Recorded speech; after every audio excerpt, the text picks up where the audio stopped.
What's up, guys? My name is Gavin. I'm a pastor here at New Springs Church in Coral Springs, Florida, and welcome to another episode of Deep Dives, where we dive deep into issues of theology and culture. This is our 9th episode, and we're diving into the question of, is it okay to curse?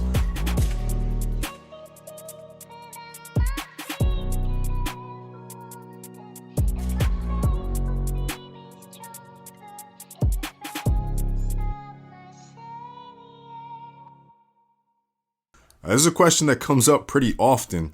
Just in my regular social interactions with people, you do the whole, hey, what do you do for a living? Where are you from? And as soon as it's revealed that I'm a pastor, people dial down the profanity quite a bit. It's a question that comes up because I'm around students, high school students. I coach high school basketball. And so these are the things that are on people's mind. One of the clearest examples I can think of is back in 2016, you had a pretty interesting moment in the NBA Finals, one of the most entertaining NBA Finals that I can remember. The Golden State Warriors were up 3-1. Draymond Green gets kicked out of a game for doing something violent like he tends to do pretty regularly. And now we get to game 5 and the Cavaliers win without Draymond in the game. And now the series is tied 3-2. And if you don't know basketball, the first team to win 4 wins. So there's pressure on the Warriors to close the deal. And there's not as much pressure as the Cavs are coming back and everybody is rooting for them. Well, towards the end of game 6, the Warriors are losing by quite a bit. And Steph Curry fouls out of the game. You're only allowed 6 fouls, or you're only allowed 5 fouls. Once you get your 6, you're out of the game. And Curry commits his 6th foul, and he gets mad about it. Takes his mouthpiece, throws it through the air. Clearly, camera zooms in. You can see an expletive fly out of his mouth. And then there was backlash. Now, why was there backlash? Well, Steph Curry, if you don't know who he is, he's a famous basketball player who makes a lot of shots. He's one of the greatest players of all time. And he has a public perception as being a Christian man with a wife and kids, a family man, carries himself with a certain level of humility and integrity. And so after that moment, you had the internet going crazy about Steph Curry uttering bad words. Now, my analysis, without knowing Curry at all, it seems like a good guy, seems like a genuine guy. Moments of pressure and heightened anger and slip-ups in a moment, that's anybody's prone to that, including myself. And so for us to apply such severe judgment on somebody in such a heightened moment of expectation and pressure, you can kind of forgive that one, understanding that we are very much like that, and hopefully we can be gracious in the way we treat each other. But at the bottom line, is what Curry did wrong at all, or is that something that we shouldn't do? Like, how do we think about profanity and cursing in general, and how can I use this as a broad sweeping ethic for the entirety of my life? Well, first, let's define profanity, and it's just my simple definition, but I believe profanity is number one. It's using words and language to intentionally harm, to curse, or to demean someone or something, using it flippantly. And I guess you can add to that definition that profanity is something that's culturally understood as being profane. I think that's important as well, because language in certain cultures may be okay to use where language in other cultures may not be okay to use. I think we also need to distinguish between etymology and common usage. Etymology being the origin of a word, what was its original intent, and how is it commonly used. I think when we're talking about language and whether or not something is profane, it's important for us to think more so about the common use of the word rather than the etymology. Most people aren't walking around thinking about the origins of certain words and phrases. They're just thinking about the words that you said and how it's commonly received and how they will receive it as well. So how do I then think about using language in that context? Let me first illustrate again the cultural differences.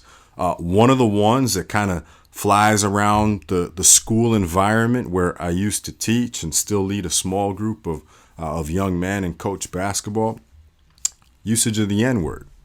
So in Black American culture, it may be okay to use that amongst my buddies, amongst my friends, and use it in an endearing way to speak to one another. However, those outside of the culture using it, it carries a way different connotation and meaning. So that's an example of, is the word itself a profane word, or is it based on the common usage? That's something to think about. I think the foundational principle that helps us understand all of that is love. I'm a pastor, so you knew I was going to say that, but let me explain what I mean why love is the foundational principle. First, in speaking to anyone, I need to have love for that individual that I'm talking to.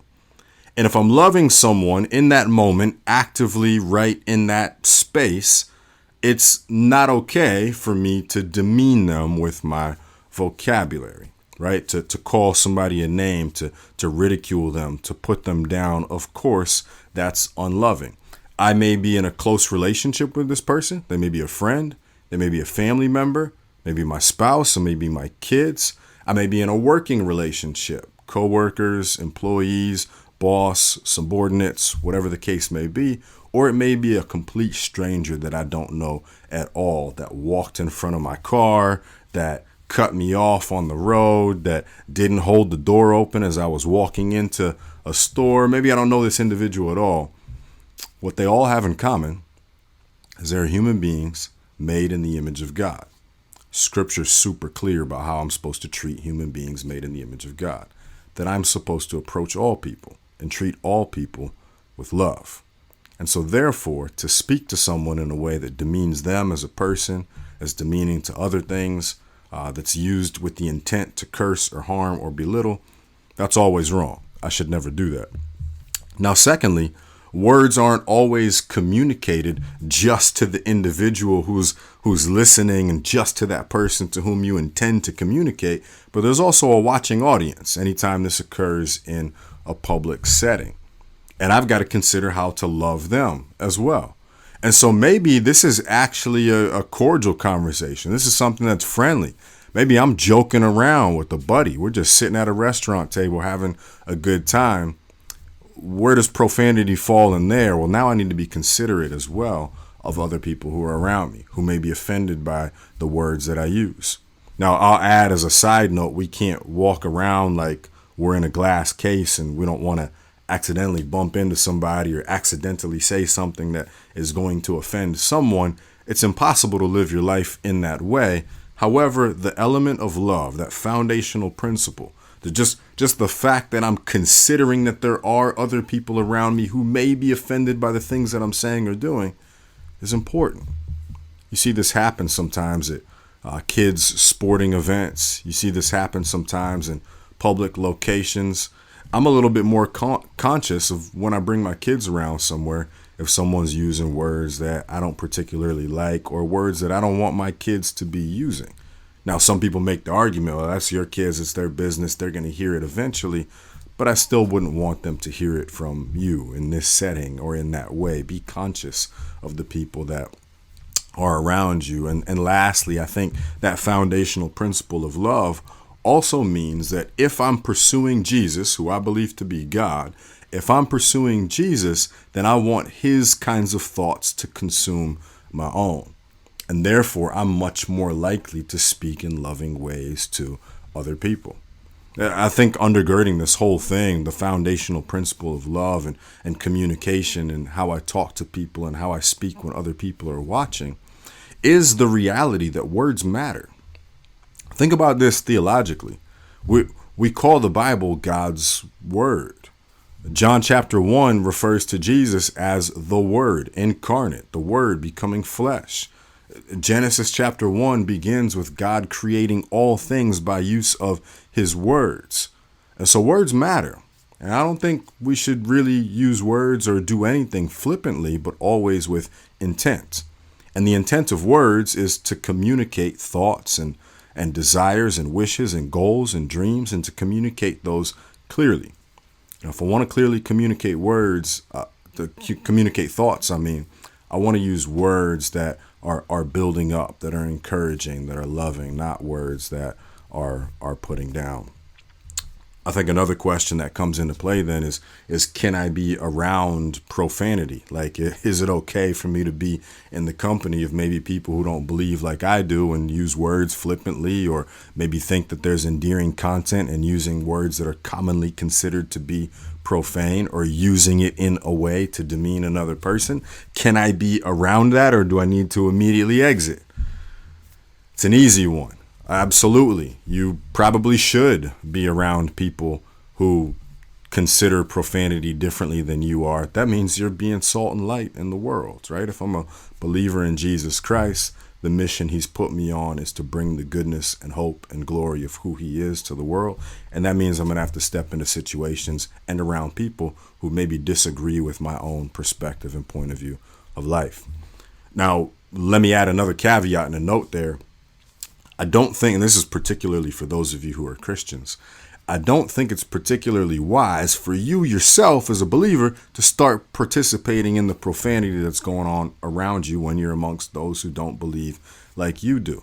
I don't know anybody who's not a Christian and becomes a Christian because they met a Christian who curses a lot and they thought that was the coolest thing in the world. Man, the way they just let the expletives fly, it just makes them so cool and adds an element of authenticity. They're just so real. I actually think the opposite is true, that those who look on at Christians, they expect a high level of integrity. They expect a high level of morality. They expect a high level of character.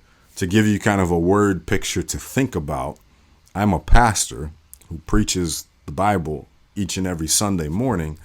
Imagine if you just saw me out flippantly with friends, just dropping expletive after expletive, whether you would think that's A, uncomfortable, B, totally out of line, or C, the coolest thing you've ever seen. Man, my pastor is really awesome the way he talks that way. I don't think anybody picks letter C, and I'm no different than you. We should all hold ourselves to a high standard. Well, what about watching movies, TV shows, or listening to music that contains profane words? Am I allowed to do that? Should I do that? Is that unwise to do that? I think this is one of those questions that enters into the realm of personal conviction. We just established that there's nothing wrong with being around people who use profane words and have a different perspective on the value or lack of value in cursing. I think that applies to TV and movies as well. But the things that you should consider: number one, your personal level of maturity. Again, I just said that I talk a lot to high school students, and they have varying levels of maturity. Sometimes you find 15, 16-year-olds who are super mature and secure in their relationship with Jesus and have a great understanding of how they contribute to society and are shaped by the society that they're around. And with that high level of maturity, I'd give them every confidence to make those decisions on their own. But there are those who are not as mature and are very impressionable. They hear words, they see a lifestyle, they see a demeanor that someone has, and they interpret that as being something cool that they want to incorporate into their own lives. Sometimes kids are very parrot-like. They see things and they just mimic what they see because they believe it to be the right thing or the cool thing. I would say if you're at that level of maturity where you're very impressionable, maybe stay away from things that are going to influence you in a direction that you know is going to be unloving. I think the next thing to consider is your level of saturation. So it doesn't matter how mature or immature you are, if all you do is listen to and watch profane things, eventually that's going to fill up your own character and your own soul.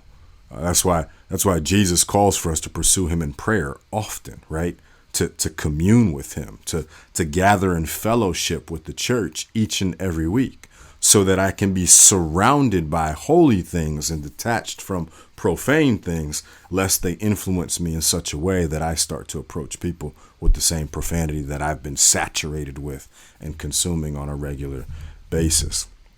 And lastly, it's helpful, I think, to consider the worldview. Can I Can I distinguish the worldview of this musician that I'm listening to from what's good, right, and true and holy? Or is there an element of desiring to be like the musicians that I'm hearing, the actor that I'm watching, the TV show that I'm consuming?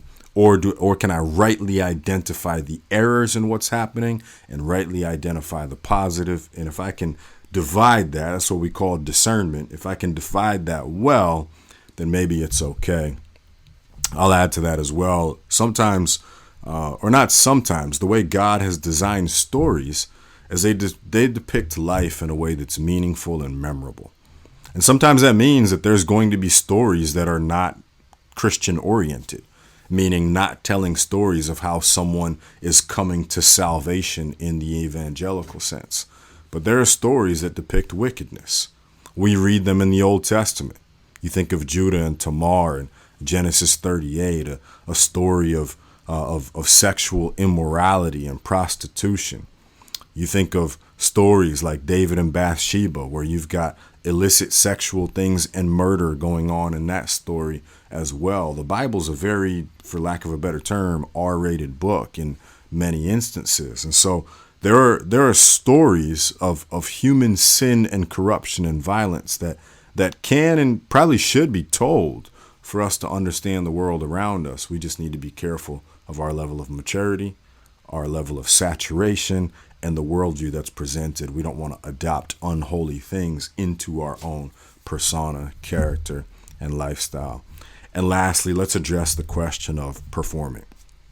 As a musician, as an actor portraying characters, is it okay to use or portray profanity in those settings? I just want to offer my opinion here. Take, for example, Luke chapter 12. Jesus tells the story of a rich young fool. And the way that he tells the story of the rich young fool, he personifies the rich young fool.